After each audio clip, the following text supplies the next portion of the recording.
ప్రాణిచరాచరోపజీవ్యం కరుణామసృణైః కటాక్షపాతైః కురు మాం అంబకృతార్థసార్థవాహం.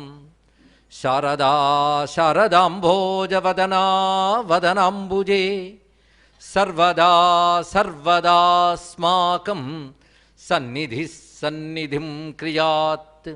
విమలపటీ కమలకుటీ పుస్తకరుద్రాక్షసస్తహస్తపుటీ కామాక్షి పక్ష్మలాక్షి కలిత విపంచీ విభాసి వైరించి.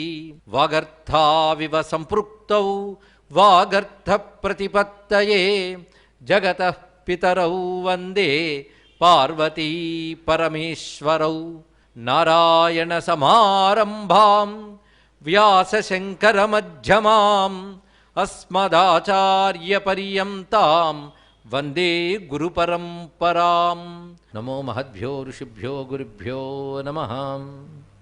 త్రయస్త్రింశత్కోటి దేవతా సహిత గంగాన్నపూర్ణాంబికా విశాలాక్షి భవానీ సమేత శ్రీ కాశీ విశ్వేశ్వర జ్యోతిర్లింగ స్వామిని నమో నమః. విశ్వేశ్వరమయమైన సభా సదస్సుకి సవినీయ నమస్సులు సమర్పణ చేసుకుంటూ పెరియ పురాణం ఆధారంగా శివభక్తుల గాథలు మనం చెప్పుకుంటున్నాం. నాయన్మార్లు అని చెప్పబడుతూ నాయనార్లుగా కూడా మనం అనుకునేటువంటి మహాభక్తుల చరిత్ర ఇది. అందులో ప్రధానంగా సుందరార్ చరిత్ర పరిపూర్ణం చేసుకున్నాం.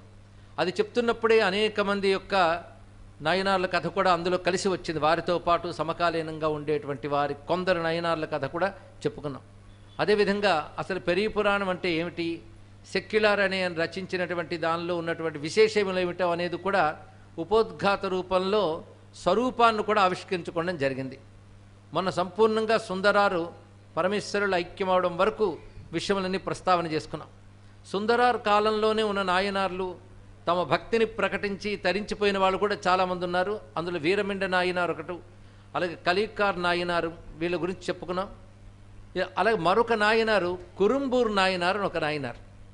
ఈయన గుణవంతుడు, క్రింది వర్గానికి చెందినటువంటి వాడు. ఆయన అంటే క్రింది పైన అని చెప్పుకోవడం ఏంటంటే లోకంలో అవకాశాలు ఉన్న వర్గాలు కొన్ని ఉంటాయి. అంటే మొదటి నుంచి వేదం చదువుకునో శాస్త్రం చదువుకునో భగవద్ ఆరాధనలు చేసుకునే వాళ్ళు కొందరు, అధికారం మొదలైన కలిగిన వర్గాలు కొన్ని, సంపద కలిగిన వాళ్ళు కొందరు ఉంటారు. వీరికి కొన్ని అవకాశాలు ఉంటాయి సాధనకి. అందుకు చెప్పడమే తప్ప భక్తికి సాధనకి ఎక్కువ తక్కువలే ఉండవు.